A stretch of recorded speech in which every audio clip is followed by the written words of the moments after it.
Reunidos para adoração, reunidos para também sermos ademoestados, instruídos, ensinados pela palavra do Senhor. O propósito da reunião congregacional sempre serão dois. A nossa entrega, a nossa oferenda, daí o nome culto. Nós viemos aqui para cultuar de forma coletiva, congregacional, onde juntos entoamos louvores, onde entregamos as nossas orações e súplicas, onde nós rendemos a Ele honra e declaramos a Ele toda a nossa fé e o nosso esforço de termos comunhão com Ele. E a outra parte é a parte dEle em nossa direção, da palavra dEle, da ministração coletiva, do alcance da igreja. A igreja é alcançada pela instrução e pela santa palavra do Senhor. Nós tivemos agora uma série de ministrações ao longo de cerca de dois meses falando sobre as provocações de Jesus, as cutucadas de Jesus, a intensidade de Jesus nos seus questionamentos para que se realizassem milagres poderosos ao redor dele, no ministério dele, enquanto ele esteve na terra como humano. E hoje nós começamos uma série nova chamada A Cruz de Jesus, e vamos caminhar nesse mês de agosto ministrando esta palavra. Eu quero que você acompanhe esta ministração. Nós vamos falar do sacrifício, nós vamos falar do abandono, nós vamos falar de algumas situações muito específicas da cruz de Cristo. E eu gostaria que você acompanhasse, que você fosse realmente consolidado, fosse advertido e fosse acrescido da palavra de Deus, para que você pudesse ter o entendimento alargado, a compreensão espiritual a respeito da cruz do Senhor Jesus. Amém? Portanto, hoje nós vamos falar da cruz de Cristo, nós vamos falar sobre o sacrifício. E este sacrifício, para começar, eu quero que você abra a sua Bíblia no livro de Gênesis capítulo 3, versículo 15, e depois Romanos capítulo 5, versículo 12. Nós vamos fazer essas duas leituras. Gênesis capítulo 3, versículo 15, um versículo bastante falado. Eu mesmo já mencionei esse versículo inúmeras vezes, porque esse texto de Gênesis capítulo 3, versículo 15, quando o primeiro casal transgride, desobedece a ordenança direta de Deus, Deus chega ao homem e dá a confrontada no homem, em Adão. Ele confronta Adão, depois ele confronta Eva e depois ele confronta a serpente, o inimigo das nossas almas. Então o Senhor, ele foi muito específico em suas palavras. Ele confrontou e estabeleceu uma disciplina dura, rígida, longa para Adão, para Eva e também para a serpente. Nenhum ficou sem ser disciplinado por Deus. O castigo sobre as suas transgressões. Então a gente começa desde o início da Bíblia aprendendo que a correção, a disciplina, o castigo é uma exigência para colocar o indivíduo de volta no devido lugar, no devido trilho. E hoje, muitas vezes, na correção diária, de dentro da nossa casa, dentro da nossa família, nós ficamos como que pisando em ovos, né? Temendo a correção, temendo a disciplina, mas eu quero adverti-los nessa noite da importância da correção, da importância do confronto, da importância, desde que seja na unção do Senhor, desde que seja de forma inteligente, de forma que se tenha resultados, porque os extremos só trazem prejuízos. Então nós temos que usar a cabeça, usar a inteligência para advertir. E Deus fez isso. Ele olha para a serpente, ele olha para aquele inimigo, para aquele caído, para aquele desfigurado, aquele que não tinha mais os privilégios de outrora. Deus olha para ele, depois de dizer a Adão o que ele sofreria, depois de dizer a Eva o que ele sofreria, agora ele olha para a serpente e diz exatamente o que está no capítulo 15, aliás, no capítulo 3, versículo 15. Porém, inimizade entre você e a mulher, entre a sua descendência e o descendente dela. Este lhe ferirá a cabeça e você lhe ferirá o calcanhar. Então, o Senhor Deus está dizendo para a serpente que algo aconteceria. Ele está dizendo para a serpente: você fez algo muito ruim, você fez algo muito danoso, mas não vai ficar imune, você não vai se isentar dessa. O castigo lhe virá mesmo, você pagará caro. E Deus logo de cara descaracteriza a serpente, dando ela agora status de rastejante. Ele deixa de ser um animal belo e agradável e passa a ser um animal repulsivo e rastejante. E ele faz essa afirmação que um descendente de mulher teria um poder, teria uma missão, teria um propósito de pisar a cabeça daquela serpente.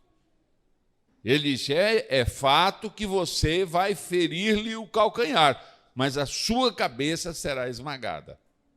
Então, esta é a referência mais poderosa do destino do destronamento de Satanás, da serpente, na palavra do Senhor. Então, nós vemos aqui, naquele episódio da saída do casal, eles se viram nu, e ele disse: eu tive medo porque estava nu.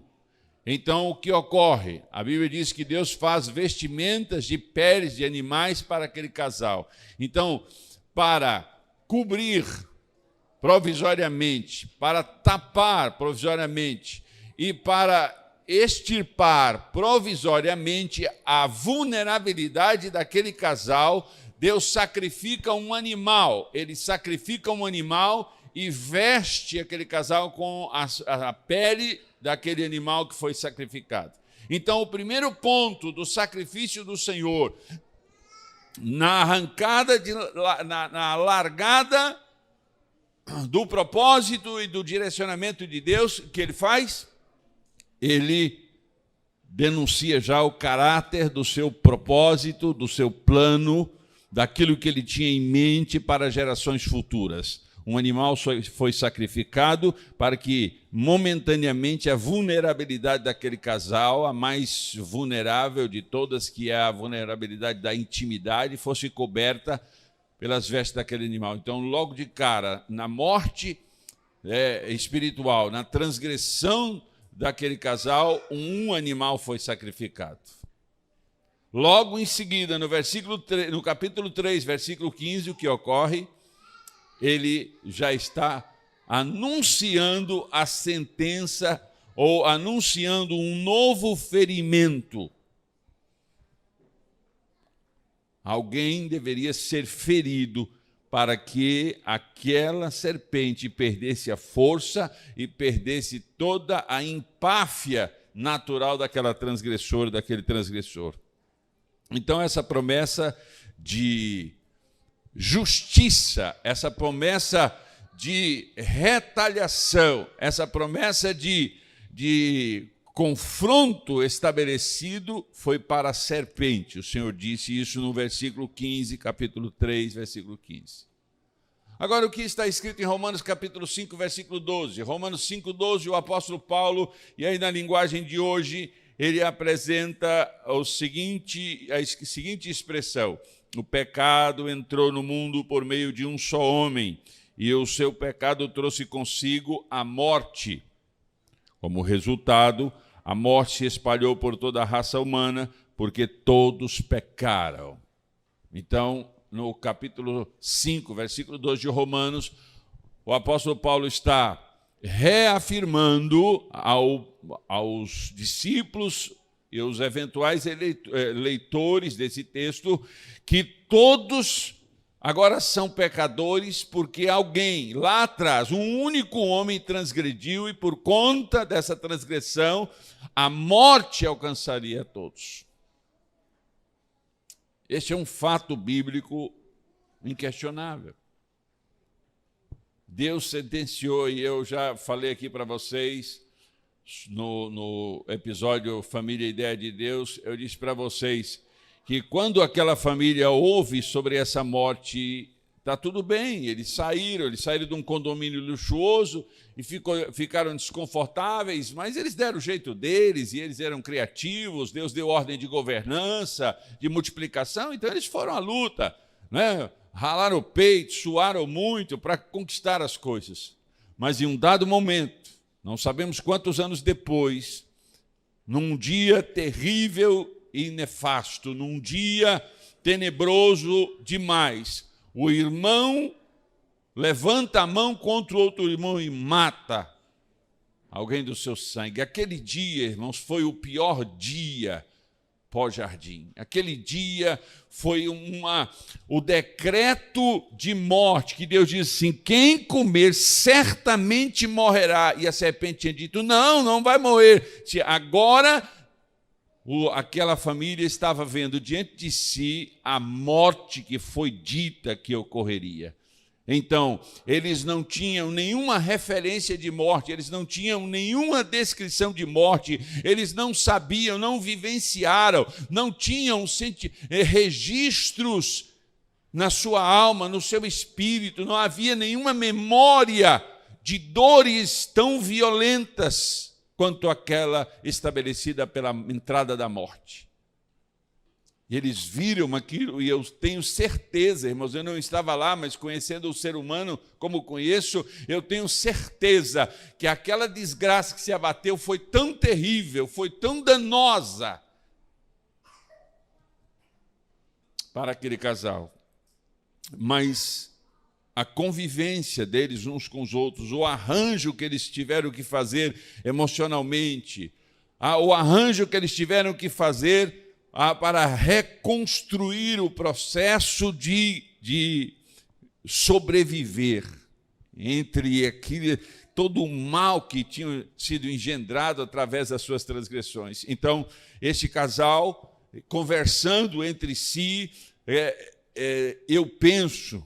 eu posso ver isso com clareza, que eles conversando ao redor de uma fogueira, eles conversando e lembrando do relacionamento deles com Deus, até que, em dado momento, Gênesis capítulo 3, versículo 15, aparece na mente deles.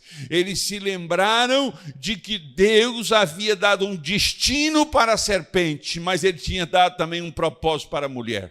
Ele tinha a mulher que tinha sido fragilizada, e ferramenta para a transgressão Deus tinha, porque Deus é este ser, irmãos, que ele pega alguém que foi danificado, que foi desajustado, Deus pega esse indivíduo e dá propósito a esse indivíduo, reconduzindo a ele a um caminho superior àquele que ele estava. Então, aquela mulher desajustada, a sentença, quando Deus olha para a serpente, diz: você será esmagado pelo descendente da mulher. E aí eles, conversando entre si, eles se lembram, e provavelmente eles tenham dito: sim, Deus disse que um descendente de nós pisaria a cabeça da serpente, e essa famigerada, essa maldosa serpente, ela nos fez um mal tão grande, mas chegará o dia que ela pagará tudo isso. Um ser que vai nascer no meu ventre, um ser que virá de mim, ele terá a força e a autoridade para pisar este indivíduo tenebroso. E aquilo alimentou a alma deles, aquilo encheu de esperança, a promessa de Deus deu a eles novamente um olhar ao longe. Eles conseguiram olhar e dizer: oh, vai chegar o dia em que este mal será extirpado, porque um descendente nosso terá a autoridade delegada por Deus para pisar a cabeça da serpente. Então a família prosseguiu nos seus propósitos terrenos e nas suas buscas, e sabe lá que momento que eles resolveram, se Deus de alguma maneira deu a eles a oportunidade de cultuá-lo. O fato é que passaram-se gerações, até que chega num senhor chamado Abraão, que era Abrão. Capítulo 22 de Gênesis, versículo 2, capítulo 22 de Gênesis, versículo 22, depois de Abrão ser chamado por Deus e receber um destino, um propósito para a sua vida, depois de cerca de 25 anos de promessa estabelecida, que ele seria pai de nações, ele tem o seu filho, e depois que o seu filho chega à idade da adolescência, aí vem esse texto aqui, 22, 2 de Gênesis. Toma agora o teu filho, o teu único filho. Alguém pode dizer Ismael. Ismael não era o filho da promessa, e Ismael tinha deixado de ser filho para o intento, para o propósito, para o objetivo de Deus, para aquela família. Aqui Deus diz: para o teu único filho Isaque, a quem amas, e vai-te à terra de Moriá e oferece-o ali em holocausto sobre uma das montanhas que eu te direi. A cordilheira de Moriá, havia várias montanhas, ali haveria de ser oferecido em holocausto o filho de Abraão. O escritor aos Hebreus, no capítulo 11, versículo 17, o escritor aos Hebreus, capítulo 11, versículo 17, ele diz assim: pela fé ofereceu Abraão a Isaque quando foi provado. Sim, aquele que recebera as promessas ofereceu o seu unigênito. Eu acho interessante nesta versão, ele diz, ofereceu o seu unigênito. Então, o que estamos vendo aqui? Deus, de maneira apropriada, mas tênue, bem suave, para aquela geração que não podia enxergar tão longe, mas havia ali um rastro, havia pistas, havia informações claras, evidentes, sobretudo para as gerações futuras. Aqui a gente encontra isso com clareza, quando o Senhor, nestas informações de morte do animal para vestir a família, de sentença para a serpente, que aquele pisaria a cabeça da serpente e este lhe feriria o calcanhar, e agora o Senhor chamando um patriarca para o estabelecimento de uma nação sacerdotal, de onde adviria as leis, os estatutos, os princípios, e de onde adviria ali os profetas e, sobretudo, Yeshua HaMashiach, a promessa que ele havia dado lá em Gênesis capítulo 3, versículo 15. Então, o Senhor estava apontando de forma tênue, mas ele apontava o Calvário. E é isso que a gente consegue ver, essa linguagem que o Senhor usou, apontando para o Calvário. E é evidente que eles não conseguiam enxergar através do tempo a cruz. Evidente que eles não conseguiam enxergar, mas os sinais, as placas indicativas, os sinais estavam sendo colocados, estavam sendo oferecidos ao longo da história. Então Deus, depois que a nação é estabelecida como descendência de Abraão, quando eles vão para o Egito e eles se multiplicam abundantemente, e então depois da medida da transgressão dos cananeus e de toda a raça dos Zeus naquela região da Palestina, depois que ela encheu o seu cálice, transbordou e chegou nas narinas de Deus como mau cheiro, então Deus disse: agora é a hora de eu tirar o meu povo do Egito e fazê-los tomar posse da terra da promessa que eu dei a Abraão, meu servo. Então, nesta chamada, quando o Senhor usa o seu servo, o profeta Moisés, e estabelece sinais e prodígios para que todos pudessem saber que aquele povo Israel tinha uma conexão, tinha uma aliança com o Deus que fez os céus e a terra, com o Deus que era soberano e superior, anos-luz, infinitamente superior aos deuses dos egípcios naquela ocasião. Então Deus faz todos aqueles prodígios, aqueles sinais, e então no último momento, no último desfecho para o livramento de Israel, o Senhor cita aqui Êxodo capítulo 12, versículos 5 e 6. Êxodo capítulo 12, versículos 5 e 6. O cordeiro, então Deus ordenou, o cordeiro ou cabrito sem mácula, um macho de 1 ano, o qual tomareis das ovelhas ou das cabras, e o guardareis até o 14º dia deste mês, e todo o ajuntamento da congregação de Israel o sacrificará à tarde. Vai guardando essas informações, irmãos. O sacrificará à tarde. Aqui, para que uma nação que estava sob o jugo do maior império daquela época, sob o jugo dos egípcios, aquela nação, para ser libertada, para ser livre, para tomar de volta o seu propósito inicial e dado ao seu grande patriarca Abraão e seus descendentes, aquela nação recebe uma informação muito poderosa: vocês precisam pegar um cordeiro. Cordeiro é filho da ovelha. Cordeiro é um filhote de até 1 ano. Neste caso, foi específico de 1 ano. Macho de 1 ano, o qual tomareis das ovelhas ou das cabras. E vocês vão sacrificá-lo à tarde. Israel, em suas famílias, vão cada qual, segundo a sua família, sacrificará este animal à tarde.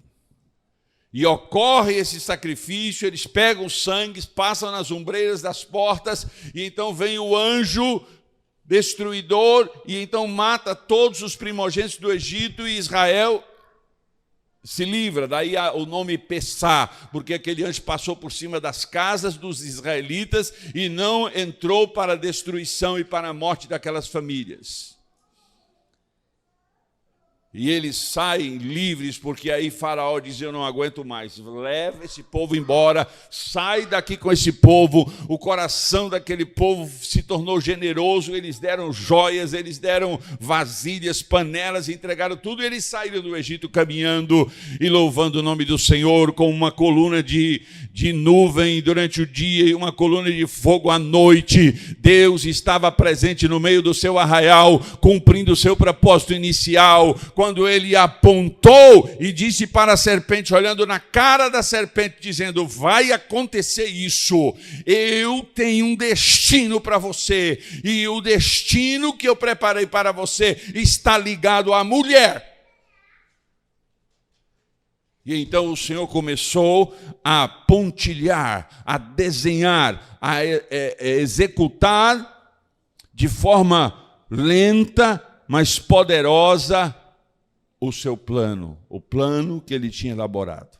Ele chama os israelitas, quando eles estão de frente ao Sinai, quando Deus entrega as leis para os israelitas, e há um poder sobrenatural tão poderoso que os próprios israelitas dizem a Moisés: Moisés, nós não queremos falar com Deus, fale por nós e diga o que Ele tem para nós. Nós abrimos mão do nosso privilégio de falar com Deus, porque nós estamos temendo, nós estamos amedrontados com o tamanho poder que está vindo deste Sinai.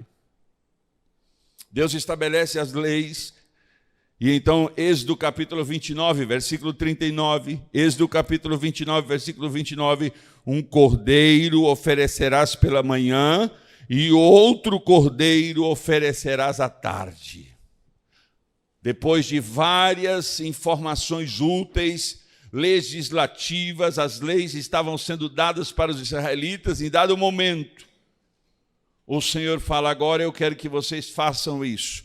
Ele institui os sacerdotes, ele institui o culto, e cada objeto do tabernáculo que foi montado por Moisés e os levitas, foi estabelecido um parâmetro, uma comparação, uma analogia, uma linguagem que, apontando para um objeto, quando olhavam para o objeto, ao longo poderiam ver aquele objeto na figura de um ser humano, na figura daquele que foi prenunciado, daquele que era possível enxergar através do rastro que Deus estava estabelecendo.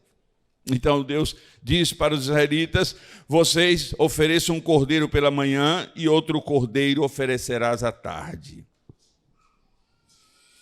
E ainda, Êxodo capítulo 29, versículo 42 e 43, este será o holocausto contínuo. Olha o que ele está dizendo, este será o holocausto contínuo por vossas gerações, à porta da tenda da congregação, perante o Senhor, onde vos encontrarei para falar contigo ali. E ali virei aos filhos de Israel, para que por minha glória sejam santificados. Israel recebe, preste bem atenção nisso, Israel recebe uma ordenança de fazer sacrifícios de manhã e à tarde, oferecendo o cordeiro, oferecendo o animal perfeito, sem mácula, sem mancha alguma, de manhã e à tarde. E o Senhor se apresentaria, esse sacrifício seria feito fora da tenda da congregação, e o Senhor, ou seja, a manifestação da sua presença, que é a sua glória, seria visível, palpável, tocável, sentível por aquela congregação. E então, na presença da glória de Deus, segundo o verso que nós lemos, aquele povo teria a chancela de Deus, a ordenança de Deus, que eles estavam santificados. Então, sacrifício pela manhã, sacrifício à tarde, o animal sem defeito, sem mácula, deveria ser oferecido por todas as gerações sucessivas a partir daquele dia. E o Senhor apareceria e então, com a sua glória, daria ali o aval, dizendo, a minha congregação, o meu povo, descendente do meu amigo Abraão, estão santificados porque cumpriram a palavra a qual eu determinei. E então, a partir desse ponto, nós vemos sucessivos sacrifícios na Bíblia de animais. A necessidade de sacrifícios, porque havia a necessidade de cobrir o pecado, porque o pecado, a ofensa, a transgressão, a desobediência, ela afasta o homem de Deus. E então Deus quer se relacionar conosco, mas sobretudo Ele quer que nos relacionemos com Ele, porque esta relação nossa com Ele gera em nós não só a plenitude do propósito para o qual fomos chamados, mas também ela gera a possibilidade de nós sermos novamente introduzidos no jardim da presença dEle. E é esta a grande pegada de Deus. Vocês sacrificam, esse sangue provisoriamente cobre a vossa transgressão, e eu consigo então me relacionar com vocês, e vocês conseguem se relacionar comigo. Isaías capítulo 53, dentre os profetas, o texto mais enfático e mais específico, Isaías capítulo 53. E nós não vamos ler, porque é um capítulo longo, mas se você, por favor, leia em casa esse texto hoje. Mas esse texto, irmãos, contém uma profecia relativa à expiação de Jesus Cristo em nossa direção. Isaías, por direção do Espírito de Deus, ensinou que o Salvador seria desprezado. Diga, o Salvador seria desprezado rejeitado, maltratado, afligido, suportaria dores terríveis, seria ferido por nossas transgressões. O profeta Isaías, ele é muito específico quanto a isso, dizendo do desprezo, da rejeição, dos maltratos, das aflições que Jesus sofreria, das dores lacinantes que ele sofreria, das feridas que ele sofreria por nossa causa. Então, da tênue figura de linguagem lá do Éden e depois passando pelo Sinai, mesmo que foi muito específico o direcionamento de sacrifício, mas ainda era muito tênue. Agora chega no capítulo 53 de Isaías, o que é que Deus está estabelecendo através do profeta Isaías? Ele está caracterizando, ele está pintando, ele está descrevendo, narrando com clareza de detalhes o varão de dores, o homem de dores, o penoso trabalho do Filho de Deus que seria exercido. Então Isaías dá esta caracterização muito específica.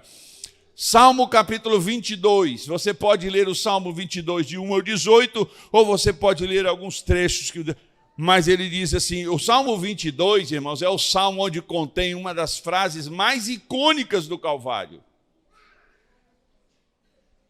O Salmo 22, ele contém uma das frases mais fortes do Calvário. No meu ponto de vista, na verdade, é a frase mais forte do Calvário. Aí ele diz, meu Deus, por que me abandonastes? E permaneceis longe de minhas súplicas e de meus gemidos. Meu Deus, clamo de dia e não me respondeis. Imploro de noite e não me atendeis.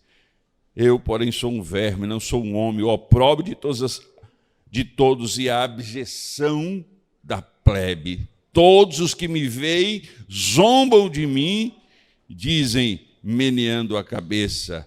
Sabe, irmãos, o Salmo 22, proferido pelo servo do Senhor, ele continua elaborando a pintura que Deus está desenhando para que o seu povo, os estudiosos das suas instruções, pudessem estar bem inteirados e guardados em sua alma e seu espírito, aquele que deveria de vir para cumprir com o propósito que Deus estabeleceu lá no Jardim do Éden.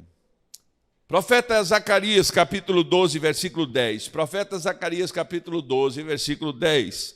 Suscitarei sobre a casa de Davi e sobre os habitantes de Jerusalém um espírito de boa vontade e de prece, e eles voltarão os seus olhos para mim. Farão lamentações sobre aqueles que transpassaram, como se fosse um filho único, o unigênito. Chorá-lo-ão amargamente, como se chora por um primogênito. Eu acho... É muito glorioso, irmãos, quando você caminha pela Bíblia achando, e a Bíblia está cheia, o Antigo Testamento está cheio de Jesus, do Gênesis a Malaquias. É impressionante como Deus foi detalhista, usando cerca de 40 escritores, no decorrer de 1.500, 1.600 anos, de forma fabulosa, em culturas diferentes, em continentes diferentes, com instruções diferentes, moldando, desenhando, pintando, caracterizando o cordeiro que deveria ser sacrificado, tal qual como ele disse aos seus servos. Você entende o poder disso, irmãos? Então não me venha com conversa fiada, nem essa terra, nem os ímpios vêm dizer que as verdades bíblicas são refutáveis. As pessoas podem até tentar, mas o que se tem na palavra de Deus, o respaldo, a sapata, a solidez, é muito forte, irmãos. Não tem como você não enxergar isso quando você abre o seu coração para a palavra do Senhor. Então, Zacarias capítulo 12 é um texto que fala de algo que vai acontecer na segunda vinda de Jesus. Isso aqui é um texto profético que está dizendo que quando Jesus vier, e a igreja ela já estará arrebatada. Então, nesse texto aqui, quando Jesus vier, os israelitas, quando as nações do norte forem contra Israel para exterminar Israel, para extinguir Israel, quando eles forem contra Israel, a Bíblia está dizendo no livro do profeta Zacarias, aleluia, sobre a casa de Davi, sobre os habitantes de Jerusalém, um espírito de boa vontade e de prece, eles voltarão os seus olhos para mim e farão lamentações sobre aquele que transpassaram. Duas coisas são claras nesse texto. Uma, que Deus haveria de convergir o coração e a mente dos israelitas para um fato histórico dentro da nação de Israel. Eles, de fato, transpassaram o unigênito e eles deveriam chorá-lo como um filho único e chorar amargamente como se chora pelo primogênito, porque Jesus ocupa esses dois lugares. Como unigênito do Pai, ele desce e morre. Como primogênito do Pai, ele ressurge para fazer de todos aqueles que creem no seu sacrifício seus irmãos, como co-herdeiros do Senhor. É assim que somos chamados. Então, nós passamos a ter o Pai, que não até o instante, até aquele momento, não era Pai, era o Criador. Mas com a morte do unigênito, surge agora na ressurreição o primogênito, e nós passamos a fazer parte desta família celestial, dessa família gloriosa. Então, no profeta Zacarias capítulo 12, ele está dizendo, vai chegar um ponto onde vocês estarão numa situação tão complexa, tão difícil, mas eu vou fazer com que a casa de Davi, os habitantes de Jerusalém, tenham um espírito de boa vontade. Irmãos, escatologicamente para mim, esse é um dos momentos mais ricos e abençoados. Israel estará sitiada em todos os aspectos. Hoje nós sabemos sobre os cancelamentos digitais e todo tipo de embargos, etc. Então eles estarão sitiados, rodeados pelos seus inimigos, quase que como aconteceu na Guerra dos 6 Dias, só que num patamar muito superior, onde 7 nações arábicas rodearam Israel para vencê-lo, e Deus fez com que eles sobrepujassem aqueles seus inimigos. Preste atenção, irmãos, foquem aqui. Sabe de uma coisa, irmãos? Quando eles estiverem naquele momento, imagine isso, eu quero que você feche os seus olhos e navegue comigo pelas páginas da Bíblia. Eles estão cercados, e estão sendo cancelados, e estão sendo boicotados, e estão sofrendo embargos, e então todas as restrições, e então poderosos exércitos da nação, eles então marcham contra Israel. E em toda a história de Israel, desde o Senhor Jesus Cristo vindo, nascendo de Maria até aquele momento, eles sempre acreditaram na vinda do Messias, mas não o receberam, não o reconheceram, não viram, porque as suas transgressões tapavam-lhe os olhos e eles não puderam ver o Messias prometido pelo Senhor. Desde o Gênesis, em toda a palavra, através dos profetas, dos salmos e de todas as instruções, eles não conseguiram enxergar isso. Mas o Deus de misericórdia, que cumpre a sua palavra aos seus servos, então toda a promessa que foi feita a Abraão, toda a promessa que foi feita a Isaac, toda a promessa que foi feita a Jacó, toda a promessa que foi feita a Davi, toda a promessa que foi feita a Salomão, toda a promessa que foi feita aos servos do Senhor, as visões de Davi, as visões de Daniel, lá na Babilônia, toda a trajetória de anunciações de Deus, e que eles rejeitaram. Agora naquele cerco, o Espírito de Deus virá sobre eles e como vendas caindo dos olhos, no espírito de boa vontade e de prece. E eles voltarão os olhos naquele dia, escute bem, naquele dia, Israel,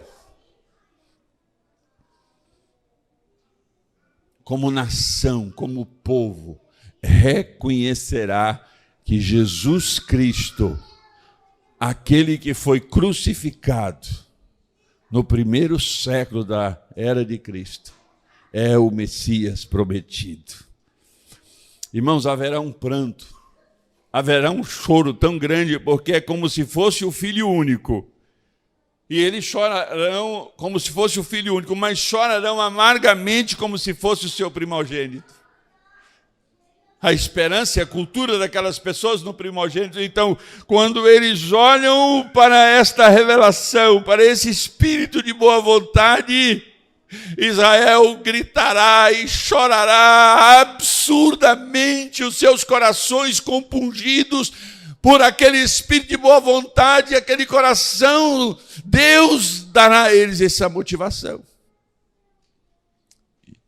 E eu penso comigo, irmãos, que eles se curvarão diante de Deus onde estiverem, nas ruas, em suas casas, no seu trabalho. Eles se curvarão, alguém vai anunciar pela internet, alguém vai anunciar pela rede de televisão o que está acontecendo. Eles vão começar a trazer reportagens, rabinos importantes irão diante da nação e dirão: olha, de fato, na época de Anás, na época de Caifás, então os relatos virão à sua mente.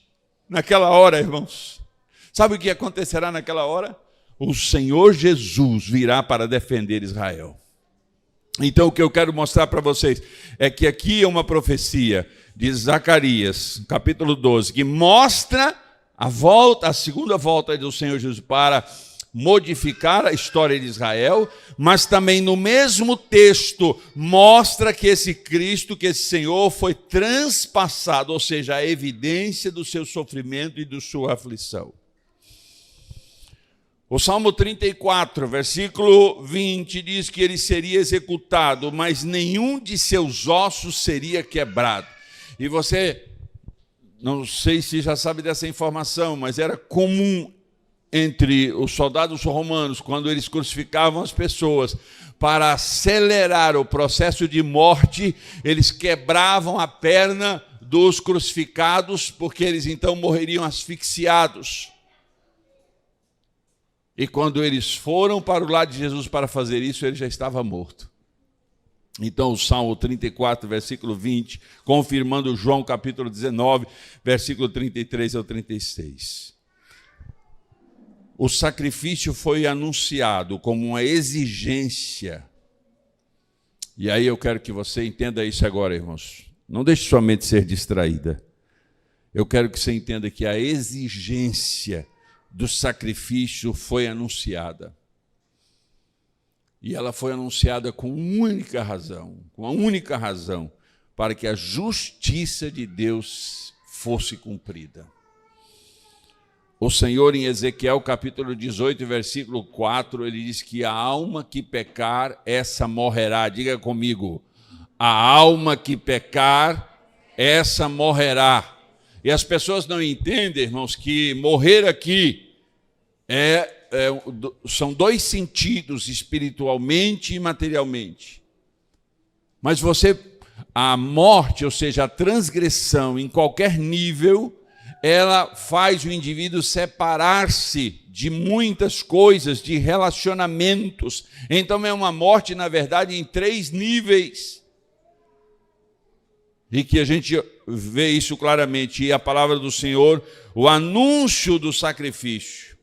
Quando o sacrifício foi anunciado desde o Gênesis, era para que se cumprisse a exigência da justiça divina sendo cumprida. A alma que pecar, essa morrerá. Romanos capítulo 3, versículo 23, Paulo enfaticamente diz: todos pecaram e destituídos estão da glória de Deus. Uma verdade bíblica incontestável do ponto de vista teológico, do ponto de vista bíblico. A raça humana transgrediu, todos pecaram e destituídos estão da glória de Deus. Pecado adâmico, ou seja, o nosso pai Adão pecou e toda a sua transgressão veio sobre as suas gerações sucessivas, e os pecados individuais que nós individualmente escolhemos transgredir. Então todos pecaram e destituídos estão da glória de Deus. por conta desta constatação de transgressão e de pecado na raça humana, havia a exigência do sacrifício. Porque a alma que pecar, essa morrerá. Todos devem morrer, então.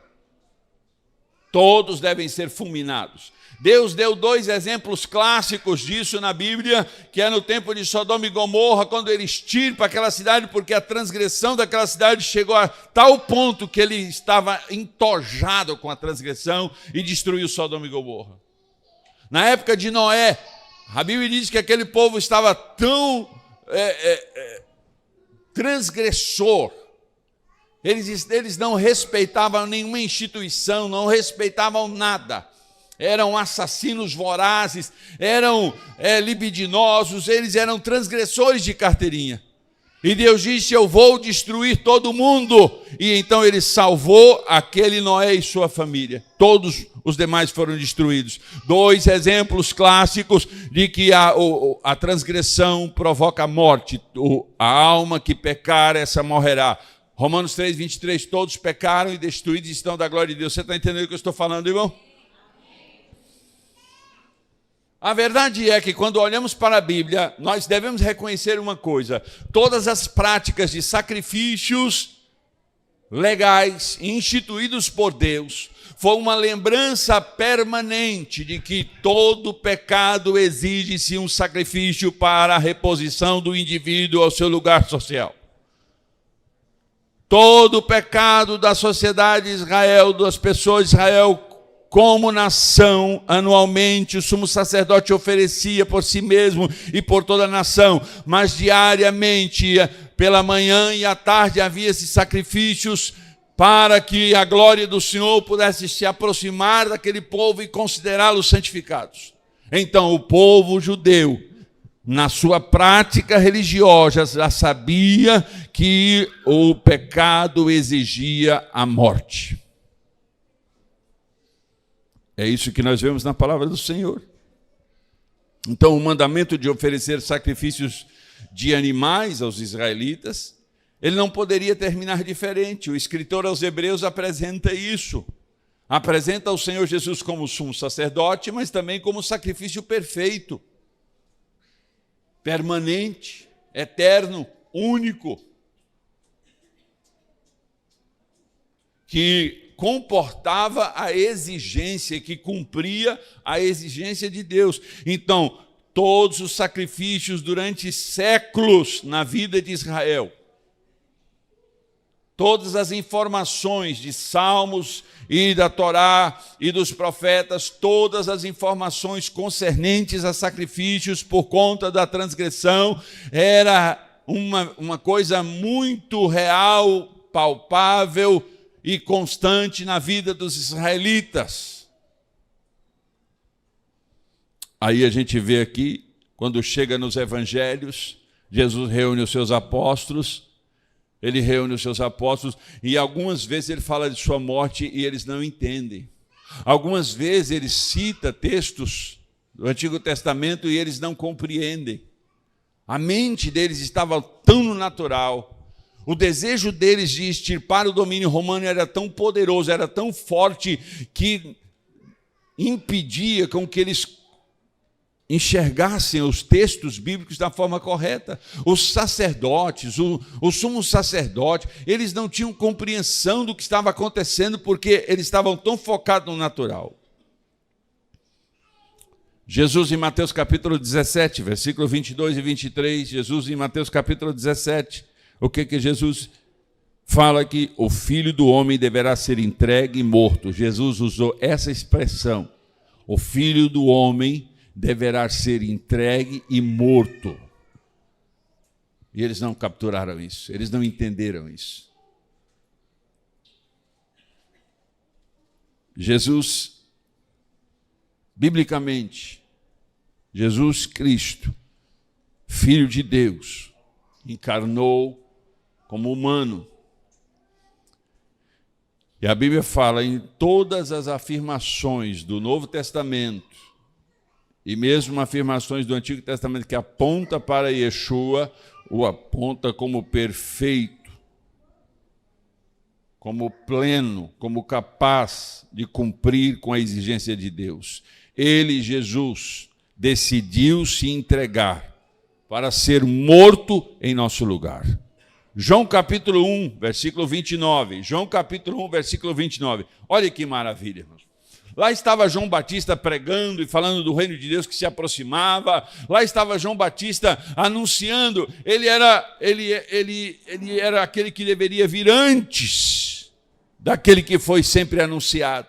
E então ele estava efetivamente cumprindo uma missão poderosa. João Batista, aquele que se vestia de vestes de pelos de camelo e comia mel silvestre e gafanhotos. Esse João Batista, ele estava pregando, daí ele olha e quem aparece? O filho de Maria. Aquele que ele teve a experiência ainda no ventre da sua mãe, quando ela foi visitar Isabel, e quando ela se aproxima, João se enche da presença de Yeshua, da presença do Espírito Santo, e se move no ventre da sua mãe. Esse João Batista que foi anunciado ao Zacarias, que ficou mudo porque ele não acreditou imediatamente. Mas o filho veio e ele estava lá no propósito, enfático, firme, forte, ousado, determinado. Mas ele estava batizando as margens do Jordão e então ele estava olhando para as pessoas e de repente os seus olhos viram. Ele olha e vê o Messias, ele olha e vê Jesus. E olha o João capítulo 1, versículo 29. No dia seguinte, João viu a Jesus que vinha para ele e disse... O que ele disse? Que palavra, que substância, que poder, que afirmação gloriosa que ela fechava. João capítulo 1, versículo 29... Gênesis capítulo 3, versículo 15, Isaías capítulo 53, Zacarias capítulo 12, Salmo 22, Salmo 34, e aí foi caminhando. Quando chega ali, João olha para aquele homem. Irmãos, o ministério dele era pesado, era exigente, mas ele era um precursor, ele vinha aplanando o caminho, ele vinha quebrando as arestas para que o Filho de Deus fosse apresentado à terra. Então, quando ele vê, eis o Cordeiro de Deus que tira o pecado do mundo. Êxodo capítulo 12, quando Deus diz assim, toda a família deverá matar um cordeiro de 1 ano, sacrificar, para que o seu sangue possa produzir livramento contra a sentença de morte que foi promulgada sobre os egípcios. João capítulo 1, versículo 29, eis o Cordeiro de Deus que tira o pecado do mundo, apontando para Isaías capítulo 53, que ele seria desprezado, afligido, que ele seria escarnecido, sofreria dores violentas, não teria aparência. Então João capítulo 1, versículo 29, eis o Cordeiro de Deus que tira o pecado do mundo. Jesus, o Filho de Deus, veio pessoalmente para a terra para cumprir a missão para a qual ele foi designado. Ele assumiu esse propósito, ele assumiu essa intenção, ele assumiu esse plano elaborado pelos séculos dos séculos. Ele decidiu. Quando Jesus, já no finalzinho do seu ministério, provavelmente com 33 anos de idade, um pouco mais, quando ele tinha passado por todas as perseguições e zombarias e tentativas de pegá-lo, então chega a hora e diz, agora é o momento. Ele vai para o Getsêmani. Aí existe aqui, irmãos, uma agenda que começa na tarde do dia anterior.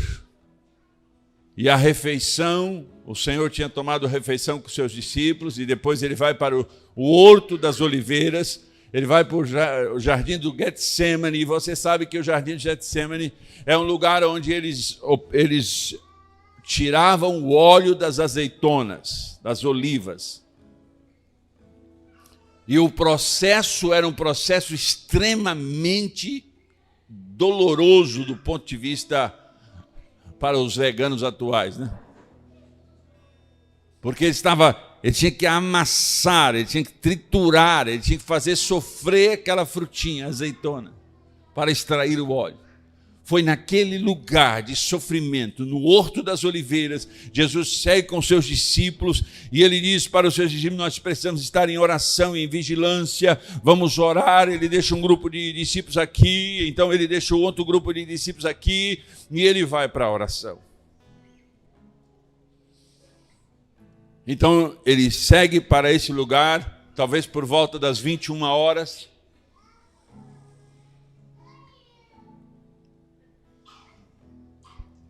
Na quinta-feira. E então ele começa a orar. Segundo um médico francês chamado Pierre Barbet, do Hospital Saint-Joseph, em Paris, ele escreve um livro sobre a crucificação de Jesus. E ele narra o que Lucas, o único evangelista que narra esse episódio, e curiosamente Lucas é conhecido como médico. E ele narra esse episódio em que Jesus estava no Getsemane e então ele começa a orar e começa a apresentar a sua vida ao Pai, num relacionamento intenso que foi visto durante toda a sua jornada na terra. A relação dele com o Pai sempre foi uma relação curada, proposital, amorosa, sacrificial, dedicatória. Esta era a relação de Jesus com o Pai. Então ele estava ali no Getsemane, no lugar de agonia, no lugar de aflição, ele se curva e começa a orar. O reino das trevas está babando, está rugindo. Ele disse: algo está vindo aí, algo muito poderoso, algo muito na mente da serpente. Gênesis 3:15 está fervilhando. Ele está sempre de olho nos nomes proeminentes ao longo da história para detectar se é a semente da mulher que ia destroná-lo. Agora no Getsemane, ele está ali, curvado diante do Senhor, e o poder das trevas vendo e babando e dizendo: será que é este? Se for esse, a gente pega ele agora. Então Jesus começa a fazer a sua oração, e segundo esse cientista, esse médico que conviveu durante anos, médico legista, conviveu muitos anos com cadáveres, fazendo autópsias e conhecedor da anatomia do corpo humano.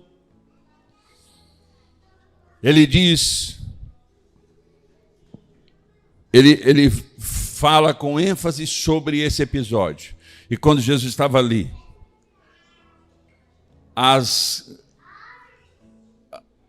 os vasos sanguíneos que ficam abaixo dos sacos que retêm os líquidos do suor.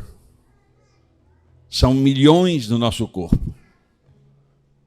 Então, quando Jesus está orando, ocorre um fenômeno, que é o rompimento desses vasos capilares, desses vasos subcutâneos. Ali há um rompimento. E na aflição de Jesus, aquele suor que sai desses sacos que retém essas gotículas, ele se mistura com o sangue que as pequenas veias não resistiram. E eles dão um nome a isso. E sabe de uma coisa, irmãos? Isso é documentado vastamente, ainda que seja raro, é documentado no meio científico esse episódio do rompimento. E eles dizem o seguinte, que este rompimento se baseia em algo que achata o indivíduo moral e fisicamente. É algo tão pesado, tão doloroso. É algo que provoca, segundo os médicos entendidos, algo que provoca medo, pavor. Segundo o texto bíblico, grande agonia abateu-se sobre Jesus e o achatou, a ponto de casos raros como este. E Jesus se inclui nesta lista de raridade disso. Tamanha foi a sua angústia do que estava por vir nas próximas horas e nos próximos dias. Que os vasos sanguíneos, os pequenos vasos sanguíneos que ficam abaixo desses sacos que retêm as gotículas de água, que são o suor. Elas se rompem, se misturam com o suor e toda a pele de Jesus fica molhada com esse suor. Uma agonia atroz, algo violento, algo terrível se abateu. A ponto de Jesus falar assim: espera aí, meu amado Pai, será que é possível afastar de mim o que está por vir, porque é tão terrível, será que é possível?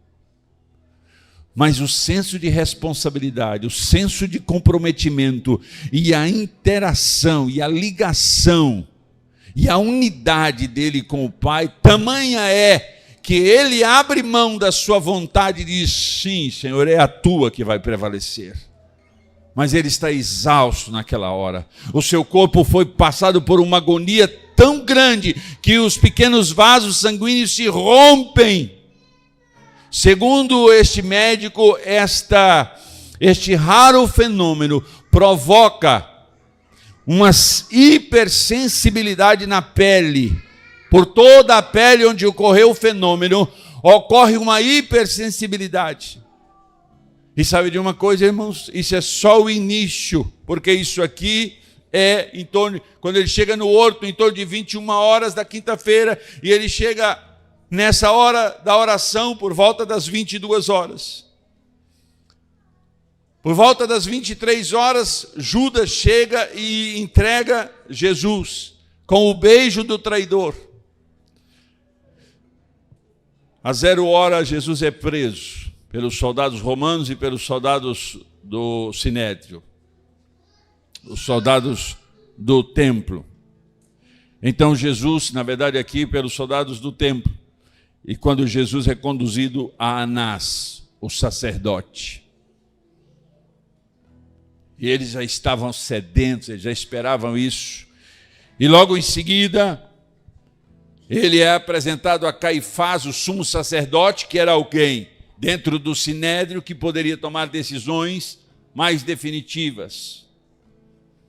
E Caifás então recebe Jesus e toma as decisões concernentes ao plano bem elaborado deles para coibir o ministério de Jesus.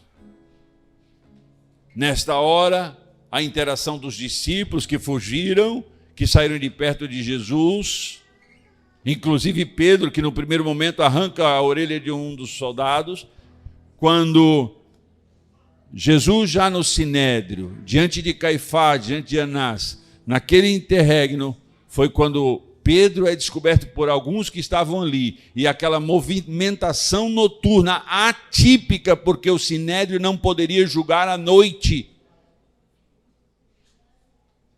Era atípico. Havia uma cumplicidade, uma conspiração contra a pessoa bendita de Jesus. Então Pedro, transitando entre aqueles ali, agoniado, aflito, sem saber o que fazer, como agir e como proceder, alguém diz: é você é um deles. Ele nega, como Jesus havia dito que ele negaria. Então Jesus, à noite, num julgamento ilegal, inapropriado, Jesus é condenado pelo Sinédrio e condenado à morte, mas eles não poderiam agir, porque dependiam do Império Romano que estava sobre eles. O Sinédrio, irmãos, era a casa legislativa e judiciária de Israel.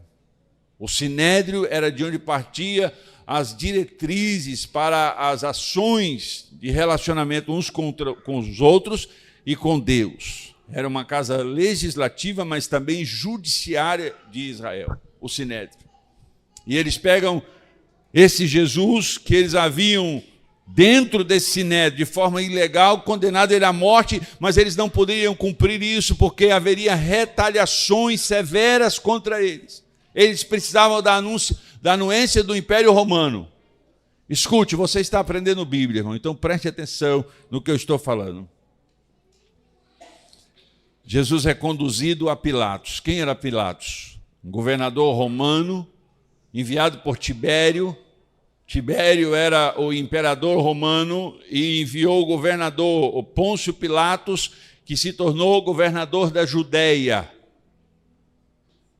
E Pôncio Pilatos recebe Jesus e tenta de toda maneira se esquivar daquela situação, porque ele olha para Jesus e não percebe, na maneira de Jesus agir e na maneira de Jesus se apresentar, ele não consegue ligar a narrativa doentia e maléfica daqueles religiosos da época a respeito daquele que estava à frente dele.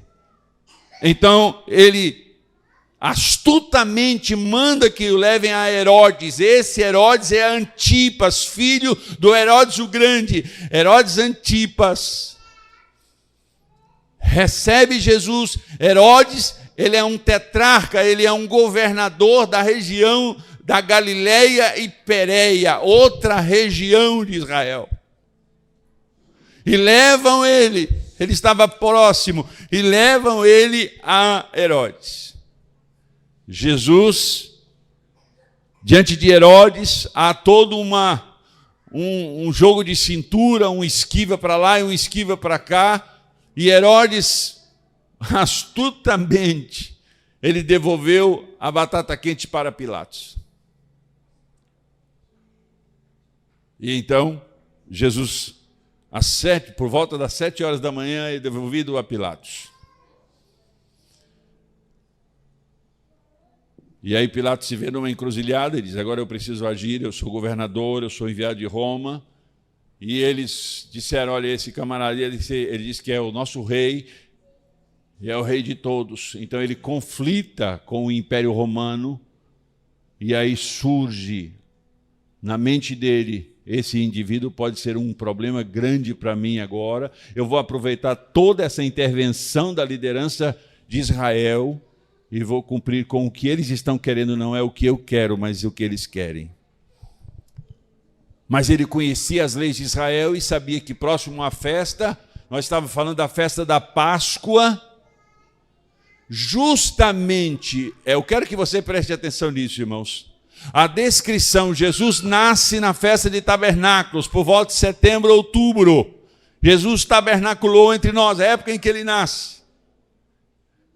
Quando ele morre, final de março para início de abril, festa da Páscoa, festa de sacrificar o Cordeiro, da lembrança perpétua das gerações sucessivas que foi anunciado em Êxodo capítulo 12. Agora estava ali. E Pilatos sabia disso. E o que Pilatos faz? Mas é sabido que vocês, nessa época, vocês soltam alguém. Então trouxeram Barrabás, um bandido desqualificado, ou um rebelde lutando pela independência de Israel, não se sabe ao certo. E apresentam ele para a multidão, e Jesus também, só que Jesus, ele está já cansado, porque ele passou a noite inteira aos trancos e barrancos, ele passou a noite inteira, ele estava com sede, estava com fome, ele está descaído ali, semblante descaído, e aí apresentam Barrabás e Jesus. Eles preferem que Jesus seja crucificado ao invés de Barrabás. Então os soldados romanos agora assumem, porque a sentença foi dada, ainda que Pilatos lava a mão para dizer que era inocente daquele ato, mas a sentença de morte a Jesus foi proferida por Pôncio Pilatos, governador da Judéia, enviado de Tibério, o imperador romano. Aqui nesse episódio, irmãos, então ele entrega aos soldados. Havia um pilar no pátio daquele governo, e eles amarraram Jesus. E então, segundo alguns autores, 2 vergudos, 2 carrascos, usando um chicote que dão o nome de azorrague, que é um chicote feito de tiras de couro com pontas de amarradas, pedacinhos de osso e bolinhas de ferro. E eles começam a bater. Segundo a tradição judaica, deveria ser 40 chibatadas. Mas alguns afirmam que a exasperação, a bronca, os soldados romanos sempre longe de casa, eles estavam tendo a oportunidade, sobre ordem de um governador, eles abusaram. 2 carrascos segurando os chicotes, eles começam a flagelar Jesus, inclusive o chicote flagelium ou flagrant. Esse chicote, quando batia na pele de Jesus, lembra que ocorreu o raro fenômeno dos vasos se romperem, se misturando com o seu suor? A sua pele estava toda sensível, porque ela tinha passado por um processo raro de rompimento dos pequenos vasos subcutâneos. A pele dele estava hipersensível. Agora ele, diante dos soldados, começa a receber chicotadas violentas, terríveis, e cada batida que davam com aquele látego era algo, irmãos, lacinante, doloroso, angustiante, não só porque a sua pele já estava extremamente sensível, mas também porque, carregado de força por aqueles soldados e com aquelas tiras de couro e aquelas pecinhas amarradas na ponta, elas enganchavam na pele e rasgavam a pele de Jesus. E você pode dizer: eu sei disso, apóstolo. Por isso essa reunião aqui se chama Memorial da Morte do Senhor. Porque esse mundo tenebroso quer que você esqueça desse sacrifício. Eles cancelam os filmes, eles cancelam as mensagens a respeito da cruz, mas você e eu precisamos trazer a memória, rememorar a morte do Senhor. É uma ordem dele. Pedaços de músculos são rasgados. A carne de Jesus é rasgada 1 vez, 2 vezes. Segundo o estudo do Sudário de Turim, eles dizem que as pernas, as costas e o peitoral foram os mais assim atingidos. Então eu quero que você imagine o seguinte, irmãos: uma pele super sensível por causa daquele episódio dos pequenos vasos se romperem. Agora aqueles látegos daqueles chicotes pegando e rasgando a pele, uma atrás da outra sucessivamente. Jesus tinha chegado às 21 horas no Horto das Oliveiras, tinha tomado refeição bem antes. Ele estava com sede, com fome, e agora estava sendo flagelado pelos açoites daqueles carrascos. Se ainda fosse 40, só 40, vamos pensar que ambos deram 20 cada um, ainda seria algo absolutamente terrível. Mas e se duplicarmos? Se cada um deu 40? Naquela hora, eles pegam uma planta chamada zufaf, ou espina Christi, que são espinhos longos, agudos, resistentes, uma planta. Eles pegam uma cesta e tecem uma espécie de capacete, não essa tiara que a gente vê nos filmes e tudo, mas eles tecem uma espécie de um capacete no fundo de uma cesta, com aqueles espinhos, com aquela rama de espinhos, que, segundo alguns, podem passar de 7 a 9 centímetros cada espinho daquele, rígido, agudo. Então eles trançam aquilo ali Eles falavam sobre a coroa do rei dos judeus, mas ela foi feita tipo um capacete que alcançava a fronte e a nuca.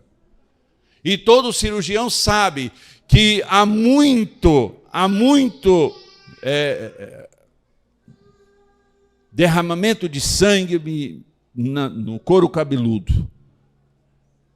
Existem algumas ramificações nervosas, e quando eles calcaram aquele chapéu que deram o nome de coroa em Cristo, aqueles espinhos perfuraram a sua pele, o seu couro cabeludo, e possivelmente tinha tocado em terminações nervosas. Ele já estava cansado, já tinha apanhado muito, agora estava num estágio terrível de aflição.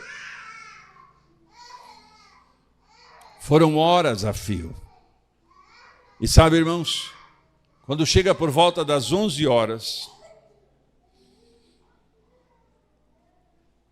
entregam a ele a parte da cruz que se chama patíbulo, que é a parte horizontal da cruz, que pode pesar entre 30 e 50 quilos, e colocam sobre os seus ombros e o fazem carregar. Ele já está cansado, está com a coroa de espinho na cabeça, está com fome, está com sede.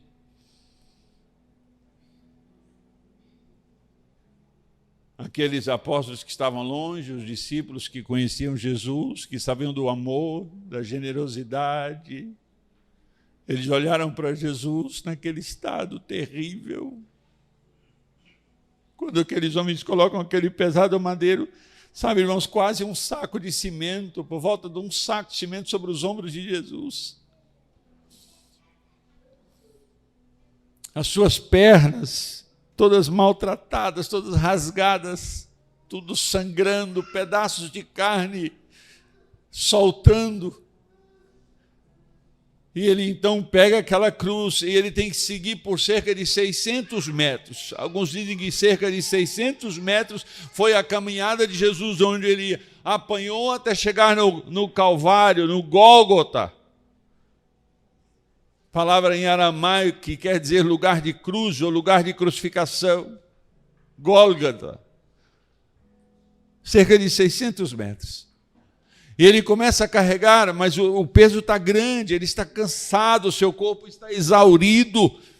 A flagelação foi terrível e ele está cansado porque todo dia ele teve uma agenda repleta e à noite em todo esse percurso de julgamento ilegal e intenso contra ele. Então, quando ele dá alguns passos trêmulos, cansados, ele cai. Suas pernas que já estão machucadas caem naquela rua que era cheia de cascalho, cheia de pedrinhas. Sobre algumas ruas havia uma espécie de paralelepípedo, mas havia muita areia e muita pedrinha solta. Com cerca de 30 a 50 quilos sobre os seus ombros, ele cai ali. E algumas vezes ele caiu. E os soldados com cordas, no trajeto foi com cordas batendo em Jesus. E sabe de uma coisa, irmãos? Quando chega no Gólgota, ele faz essa caminhada exaustiva e terrível durante 600 metros. Ele chega no Gólgota. Os soldados, então,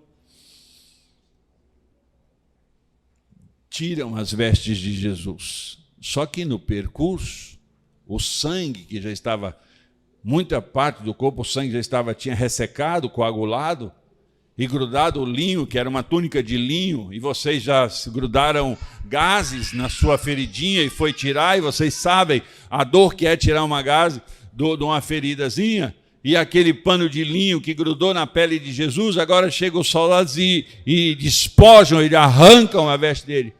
Mais um processo de dor violenta que Jesus sofre naquele processo de crucificação.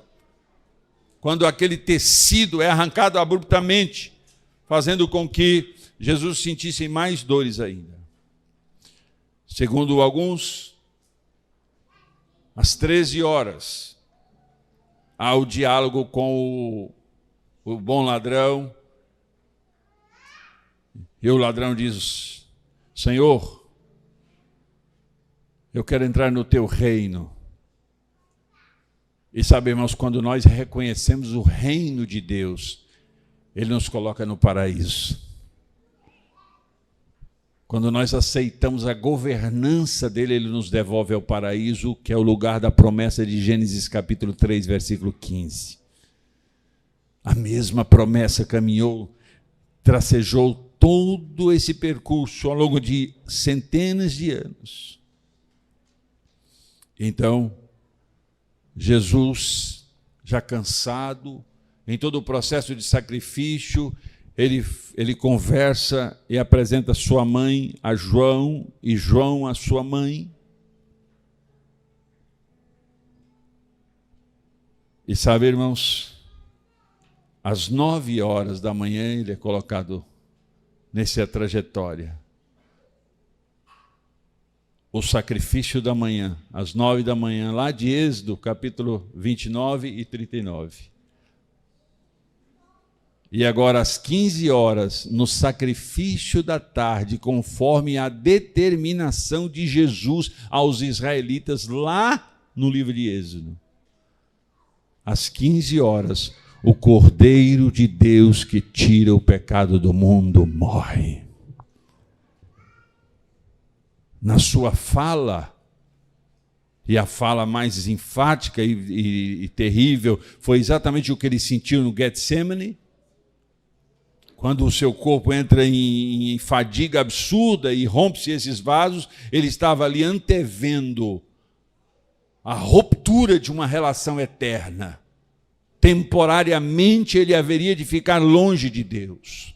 Na minha visão teológica, o inferno não é só um lugar geográfico, mas, sobretudo, o inferno é a ausência permanente de Deus, a ausência plena de Deus. Então eu imagino que, temporariamente, Jesus, sentindo tudo isso, lá no Calvário, já na cruz, pregado, capítulo 22 de Salmo 22, o salmista sendo usado por Deus e antevendo, vislumbrando o grito do Senhor Jesus: Eli, Eli, lama sabachthani. Deus meu, por que me abandonastes? Por que me desamparastes? Naquela hora, o pecado de toda a humanidade, toda a transgressão adâmica, toda a transgressão de todas as raças e de todas as línguas e de todas as gerações e de todos os povos em todos os tempos, e jazia sobre Jesus Cristo. As dores, as vergonhas, as transgressões, as limitações, as chagas, as enfermidades de toda a raça humana jazia sobre Jesus, achatando ele ao lugar mais vil da raça humana.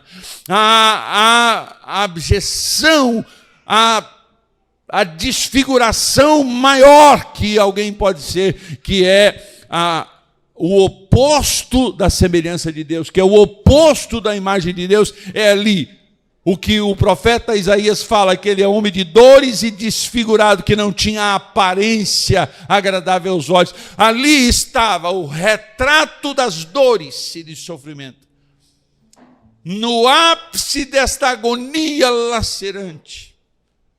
E saibam vocês que eu nem vou parar aqui para dizer sobre quando os pregos de cerca de 14 centímetros fincaram nas mãos e nos pés, e na verdade é aqui nesta região. Quando eles pegam os nervos medianos, imagina, irmãos, aquelas pontas de ferro, pontiagudas, cortantes, pegando nos nervos medianos, provocando dores alucinantes. E esse médico narrando diz o seguinte: em vários momentos Jesus era para ter entrado em síncope, era para ele ter desmaiado, em vários momentos era para ele ter, certamente ele sofreu vertigens, em todo o processo ele sofreu vertigens, tontura, ele teve, porque a agonia e o sofrimento era tamanha que era impossível ele não ter recorrentes vertigens, e ele não entrou em síncope para cumprir o propósito para o qual foi chamado. Mas ali naquela cruz, todas as transgressões, a minha transgressão estava lá, a do passado, do presente e do futuro estava lá. E aí ele não resistiu, irmãos. Aí ele não resistiu, porque naquela hora Isaías se cumpre. As vossas transgressões fazem separação entre vós e o vosso Deus. Olhe para mim, preste atenção aqui. Naquela hora, irmãos, há uma ruptura na relação eterna entre Deus e Jesus. Jesus viveu naquele momento, num tempo ainda que limitado, mas ele viveu o inferno na terra. Ele viveu a ausência do Pai, a ponto dele, para ele falar, para ele proferir palavras, irmãos, os pés dele, as mãos dele estavam pregadas. O ar entrava e não saía por causa da postura dele. Havia uma angústia, ele estava morrendo asfixiado, ele não podia respirar. Então, no processo, ele tinha que forçar os seus pés nos pregos, forçar e movimentar os seus braços de maneira absolutamente lacinante de dores, para proferir as 7 frases da cruz. E a frase do Salmo 22, Deus meu, por que me desamparaste? Aquele ali foi o momento mais violento do sacrifício de Jesus. No ato de ser torturado e crucificado, ele estava tomando sobre si, ele estava assumindo como se fossem seus, os meus e os seus pecados. Foi naquela hora, irmãos, que ele assumiu isso, e por consequência houve a separação dele com Deus. Deus permitiu que tudo fosse lançado sobre ele naquela crucificação. Por isso ele tomou o nosso lugar. O sacrifício da manhã e o sacrifício da tarde, conforme a exigência literal na lei de Deus, estava se cumprindo. O grande sacrifício expiatório de Jesus Cristo por todos aqueles que viveram ou ainda viverão, esse sacrifício vale. Ele assumiu a sua missão de ser o sacrifício perfeito de Deus em nosso lugar. A expiação de Cristo. Lucas capítulo 23, Mateus capítulo 27, versículo 25. Através desse doloroso sacrifício, foi sentido pela própria natureza. Esse texto de Lucas capítulo 23, 44 e Mateus 27, versículo 51, mostra que houve trevas e tremor na terra. Eu sei que eu estou passando um pouquinho do horário, mas sabe, irmãos, não tenha tanta pressa, não tenha tanta agonia. Essa cadeira aí é bem mais macia do que a cruz de Jesus. E sabe de uma coisa? Na ceia do Senhor, muitas vezes a gente passa assim tão rápido e nem leva a sério a ordenança do Senhor que se fizesse disso aqui um memorial da sua morte. E eu resolvi descrever esse memorial, descrever esse sacrifício para você.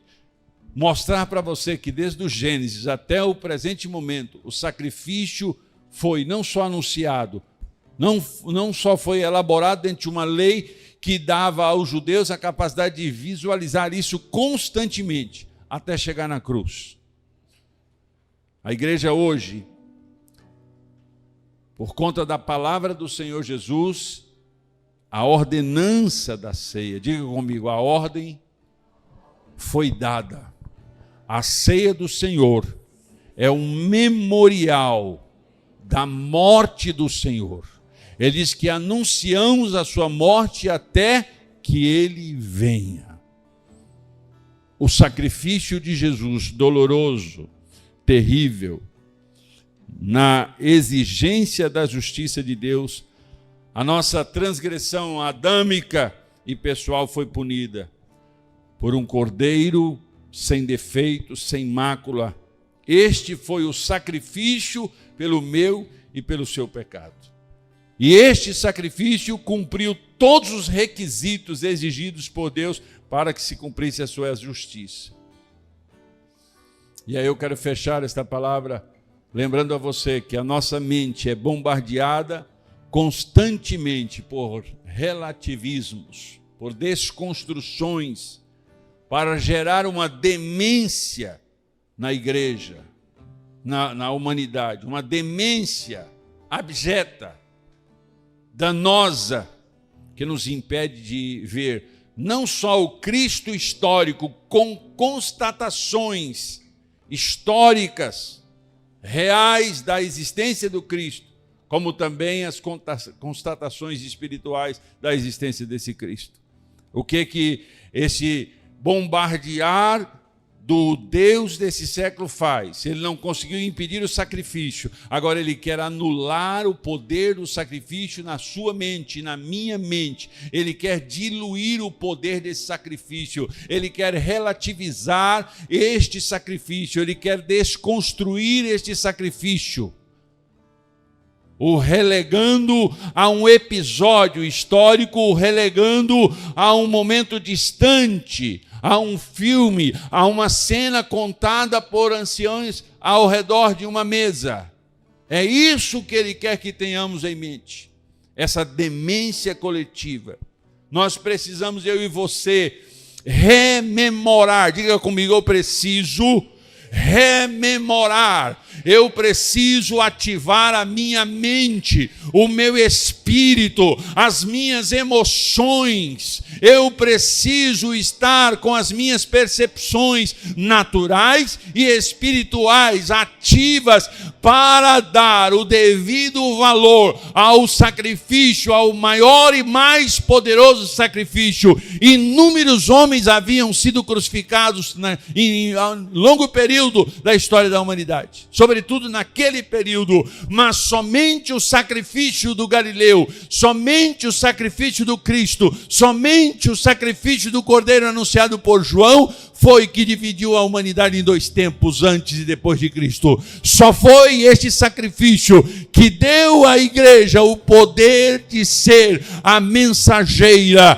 a embaixadora de verdades poderosas dos céus para a terra.